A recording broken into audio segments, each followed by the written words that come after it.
Good evening, investors. Investors should purchase stocks like they purchase groceries, not like they purchase perfume. उसका मतलब क्या होता है कि इन्वेस्टर को कोई भी स्टॉक खरीदना है ना तो ग्रोसरी की तरह खरीदें।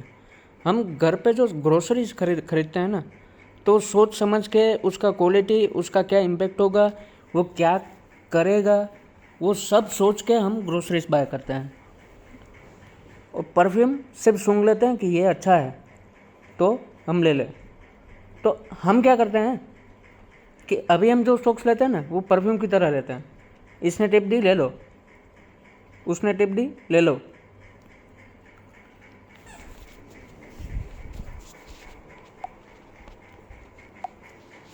बट क्या हम ग्रोसरी ऐसे खरीदते हैं क्या? नहीं, हम पूरा देखते हैं कहाँ पे कितना कोलेस्ट्रॉल बढ़ेगा, क्या होगा, इससे हेल्थ इम्पैक्ट क्या होगी, वो सब सोच के हम खरीदते हैं। परफ्यूम ऐसे नहीं खरीदते हैं, ठीक है। तो स्टॉक मार्केट में जो भी स्टॉक्स हम खरीद रहे हैं ना वो ऐसे खरीदो, क्वालिटी बाय करो, ठीक है। तो वो एक सबसे ज़्यादा इम्पोर्टेंट मेरे को आज के लिए कोट लगा तो मैंने दिखाया। और हम लोगों की है ना एक मेंटालिटी, आप समझो, आपको 2 घंटा 3 घंटा आप है ना मार्केट को एज अ साइड बिजनेस गिनो, ना कि गैम्बलिंग। एज ए गैम्बलिंग मत खेलो कि भाई मैंने कोई पेनी स्टॉक ले लिया, 5 रुपये का स्टॉक है, 3 महीने में 15 रुपये का हो जाएगा, मेरा 1 लाख का 3 लाख हो जाएगा। वो 1 लाख भी जाएगा आपका, ठीक है। मैं पेनी स्टॉक्स के अगेंस्ट में नहीं हूँ, बट मैं ये बोल रहा हूँ कि कोई भी स्टॉक्स, कोई भी कुछ भी हम खरीद रहे हैं ना, इतना सोच समझ के खरीदो कि आप साइड बिजनेस कर रहे हो और आप 1 लाख रुपए अपना हार्ड मनी उसमें बर्न कर रहे हो, ठीक है। तो आप उसमें अपना इन्वेस्टमेंट जो डाल रहे हो ना वो आपका हार्ड अर्न मनी है, आपने मेहनत की है, आपने पसीना बहाया है, उससे जो रुपए मिला है ना वो आप डाल रहे हो। तो ऐसे ही मत बहाओ उसमें। और आपका एक ही टारगेट होना चाहिए टारगेट नंबर 1 कि मेरे को टैक्स निकाल के मेरा जो भी रिटर्न है वो एफडी से ज़्यादा होना चाहिए। वो हमारा बिगिनर लेवल होगा। उसके बाद दूसरा, तो म्यूचुअल फंड क्यों नहीं कर रहे हैं? म्यूचुअल फंड में तो वो लोग भी लगा रहे हैं ना जो पूरा दिन मार्केट ही करते हैं, वो एक्सपर्ट है, वही लोग लगा रहे हैं। तो म्यूचुअल फंड से भी ज़्यादा अगर रुपए मिलता है वो हमारा दूसरा स्टेप होगा, वो है इंटरमीडिएट और देन एक्सपर्ट, कि भाई मैं कम से कम हर साल 20% रिटर्न लेता ही हूँ, ठीक है। तो वो तीसरा स्टेप है। हम अगर दूसरे स्टेप तक भी आ जाएगा ना तो हमारा बहुत ही अच्छी लाइफ, हम क्वालिटी लाइफ बिल्ड कर पाएंगे। हम इतना सरप्लस अमाउंट हम इकट्ठा कर पाएंगे कि हम, अगर आपकी एज 30 ईयर्स से कम है तो आपने बच्चों के लिए जो भी पूरा खर्चा है, मैरिज का खर्चा आएगा, मकान का खर्चा आएगा, एजुकेशन का तो खर्चा आएगा, तो वो सब खर्चा इसमें से ही आप निकाल दोगे। तो हमारा सिर्फ इतना ही रहेगा कि हमारा इन्वेस्टमेंट हम कंट्रोल में रखेंगे और हमारा रिटर्न जो है वो भी उसके हिसाब से हम रिस्क रिवॉर्ड रेशियो हम मेंटेन करेंगे और इतना रिटर्न हम लेके चलेंगे। मार्केट में जो भी रुपए डाल रहे हो ना उसमें से आप घर लेके जब जाओगे ना, उससे आप कुछ सामान खरीदोगे, उससे आप घूमने जाओगे ना, तब आप समझना। वरना क्या होता है, बहुत से लोग मैंने देखे हैं 10,000 का 15, 15 का 30, 30 का 50, 50 का 1 लाख, 1 लाख का 0, वापस 0 से स्टार्ट करते हैं। तो वो तो उसने कुछ नहीं किया, वो सिर्फ खेला, 10,000 रुपये में उसने खेला और उसके साथ खेला हो गया। वो चीज़ हमको नहीं करनी है। छोटा छोटा पैक बनाता जा और over a period of time एक बड़ा सा अमाउंट आपके पास रहेगा जिससे आप कुछ अच्छा कर सकते हो। तो हम स्टार्ट करते हैं आज निफ्टी का एनालिसिस से। तो निफ्टी में एक तो एक्सपायरी थी, देखो आज के दिन एक एक्सपायरी का दिन मूवमेंट था, तो उस लिए हमको थोड़ा सा सतर्क रहना है। ये देखिए, आज का जो मूवमेंट है ना वो रिवर्स हैमर टाइप का मूवमेंट है, मतलब कि क्वालिटी बायर्स अभी भी नहीं आ रहे हैं और वो एक कंसर्न का इशू हो सकता है, ठीक है। हम अगर 15 मिनट में उसको एनालाइज करें तो कौन से लेवल पे वो टिका, कहाँ से गिरा और क्यों गिरा। अगेन मैं बोलता हूँ कि ये देखिए, ये आज ओपन हुआ, बाद में आज ये देखिए इसके हाई को जैसे ही तोड़ा ना उसके तुरंत 1 और 2 कैंडल बना दिया। तो ओपन के हाई को तोड़ता है या ओपन के लो को तोड़ता है ना, वो एकदम इम्पोर्टेंट अहम हमारे लिए रहता है। तो यहाँ पे आप कॉल बाय कर सकते थे। अगर यहाँ पे पुट अगर हम देखें तो इसके लो को सबसे एंड में तोड़ा, तो वहाँ पे हम कुछ भी हम ज़्यादातर नहीं बाय करेंगे, क्योंकि हम इंट्राडे अगर करते हैं कॉल और पुट। आप एक चीज़ समझ लीजिए, अगर निफ्टी में आप कॉल और पुट कर रहे हैं ना, तो अगर आप बाय कर रहे हैं, बाइंग साइड है, तो 90% लोग वो लूज़ करते हैं अगर उसने 3 दिन अगर उसने रखा है अपने पास, चाहे उसके साथ मार्केट रहे चाहे उसके अगेंस्ट जाए, 90% लोग मनी लूज़ करते हैं। तो अगर आप निफ्टी में कॉल और पुट कर रहे हैं तो मेहरबानी करके सिर्फ और सिर्फ इंट्राडे ही कीजिए, ये मैं मानता हूँ, ताकि आप रुपए कुछ बना के लेके जा सकते हैं। विथ स्ट्रिक्ट स्टॉप लॉस रखिए।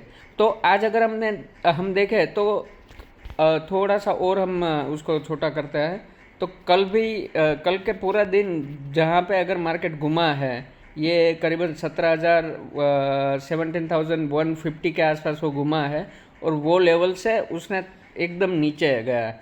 ठीक है, तो आज एक्सपायरी वाला मूव था, और आज का मूव मुझे यही दिखाता है कि वो ऊपर की साइड बाइंग नहीं आ रहा है।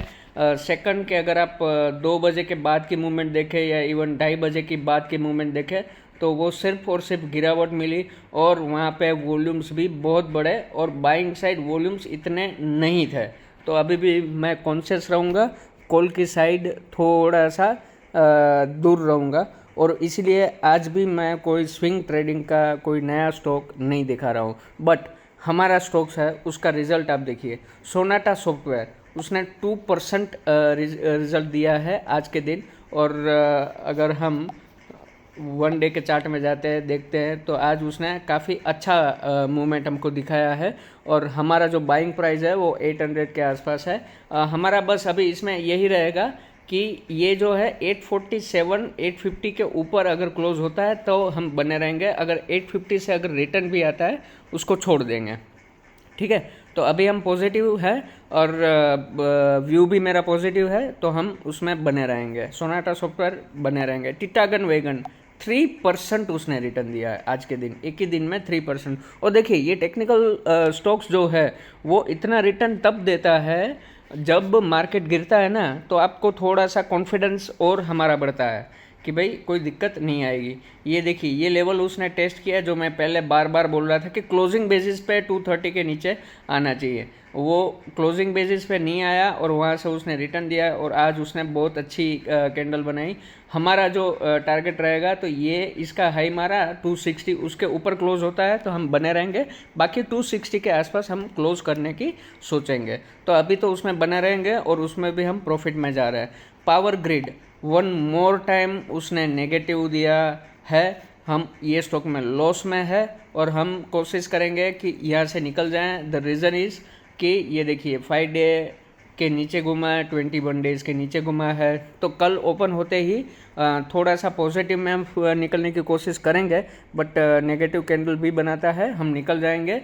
तो पावर ग्रिड 1 मोर स्टॉक की जो हमने लॉस में हम निकालेंगे। फिनोलेक्स केबल उसने 2% पॉजिटिव मूवमेंट दिया, और वो तो हमको काफ़ी बढ़िया मूवमेंट दे ही रहा है बहुत टाइम से। वो भी हमने 800 के आसपास ख़रीदा है, 819 820 के आसपास है।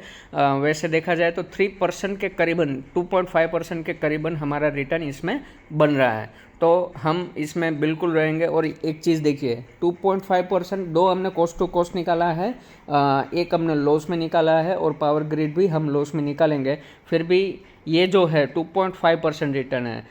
दूसरा हमारा जो स्टॉक था वो भी हमारा 3% का रिटर्न सोनाटा सॉफ्टवेयर में दे रहा है। तो हमारा जो है वो हम फाइनली पॉजिटिव में ही आएंगे। अपोलो पाइप्स वहाँ पे एक थोड़ा सा फ्लैट कैंडल बना है, बट फिर भी इसमें हम बने रहेंगे।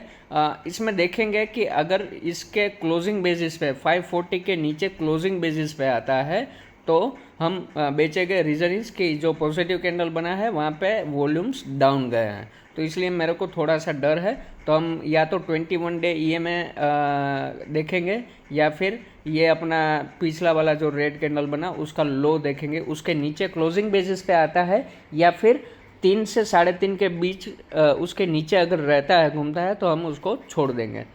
ठीक है, तो अपोलो पाइप्स भी हम निकालने की कोशिश करेंगे। और लास्ट स्टॉक है जो हमारा आज का हीरो स्टॉक बोल सकते हैं, एजिस लॉजिस्टिक एजिस केम करके जो स्टॉक है, उसने वापस ये वाला मूवमेंट दिया है। और बिल्कुल यहाँ पे आप एवरेज भी कर सकते हो, आई रिपीट, आप एवरेज भी कर सकते हो, क्योंकि उसने वापस विथ वॉल्यूम उसने क्रॉस आउट किया है। और हमारा जो बाइंग प्राइस था वो बाइंग प्राइस के ऊपर आ गया है, और ये हमको प्रॉफिट ही दे के जाएगा। हमको याद है तो यहाँ पे हमने बोला था कि हम दूसरे दिन देखेंगे, अगर रेड में जाता है तो हम क्लोज कर देंगे, बट उसने पॉजिटिव मूवमेंट दी। उसके बाद रेड में वॉल्यूम्स डाउन हुआ है तो वो हमारे लिए पॉजिटिव बना, और ये उसके बाद ऊपर हम लेके गए। तो एजिस लॉजिस्टिक का जो शेयर है उसमें भी हम प्रॉफिट में ही निकलेंगे। तो हमारा 3 प्रॉफिट, 7 में से 3 प्रॉफिट और 4 को हम लॉस मान लेते हैं। हालांकि 2 कॉस्ट टू कॉस्ट निकाला है, चारों 4 अगर हम 1% को लॉस में भी मानेंगे ना तो भी 7 स्टॉक है ना, उसमें हम प्रॉफिट में निकलेंगे। और हमारा रिटर्न अभी 1 महीने का 1% भी आता है ना तो हम एफडी से आगे हैं, बट इसको हमको सस्टेन करना है, कंटिन्यू करना है। इसलिए जो अच्छा स्टॉक है हम उसको पकड़ के रखेंगे और कोशिश करेंगे कि एक हमारा हीरो स्टॉक लेके जाएगा। 2020 में अगर आप देखते हैं ना तो एक बंदा अगर सेंचुरी मार लेता है ना तो बाकी किसी को भी दिक्कत नहीं है, बट बाकी 10 तो हमको लेना ही है। द रीज़न इज़ कि कौन मारेगा वो हमको पता नहीं है, इसलिए कभी भी जो अंडे हैं ना वो एक ही केज में हमको नहीं रखने का। अगर गिर जाएगा तो सभी गिरेगा। तो हम अलग अलग स्टॉक्स हम इसलिए बाय करते हैं, और हमको 1 या 2 हीरो परफॉर्मर मिल जाते हैं तो बाकी सबका लॉस निकल जाता है। और दूसरा, हम लॉस से डरते हैं, हम प्रॉफिट से नहीं डरते। तो आपकी जो साइकोलॉजी जो रहती है ना ट्रेडर्स की, वो क्या होता है कि प्रॉफिट आने लगता है ना कि 500 रुपये प्रॉफिट है तो अरे बाप रे ये गिर जाएगा तो वो डरने लगता है और 500 रुपये प्रॉफिट बुक कर लेता है।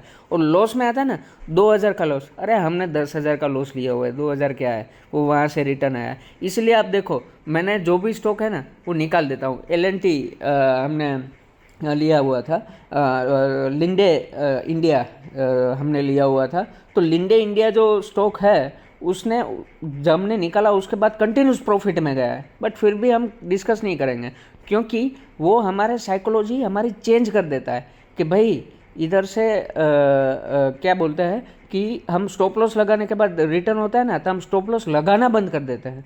ये सबसे बड़ी गलती है, सबसे बड़ी गलती है। अगर किंगफिशर ने उसको पता चला होता कि भाई ये मेरा 2 साल 3 साल कंटिन्यूस लॉस में चला है तो उसको मैं बेच लूँ, ये धंधे को बंद कर दूँ, तो आज जो बड़े बिजनेसमैन है वो इंडिया में रहते हैं, उसको भागना नहीं पड़ता। तो ये चीज़ हमारे जहन में होनी चाहिए कि स्टॉप लॉस को हमको लगाना ही है। स्टॉप लॉस को लगाओ और उसके बाद बढ़े तो बढ़ने दो, कोई दिक्कत नहीं। हमारी साइकोलॉजी हमको चेंज नहीं करनी है और यही आज का उद्देश्य है। ठीक है, तो आज के लिए इतना ही। अगर आपको वीडियोस अगर पसंद आता है और अगर आपको लगता है कि कोई आपका स्टॉक्स में फंसे हुए हैं तो हमको बेझिझक हम आपको उसमें टेक्निकल राय दे सकते हैं कि टेक्निकली मेरे ख्याल से ये कहाँ पे है, वो हम पूरा डिस्कशन करके आपके लिए वीडियो बनाएंगे। तो आज के लिए इतना ही। Thank you very much.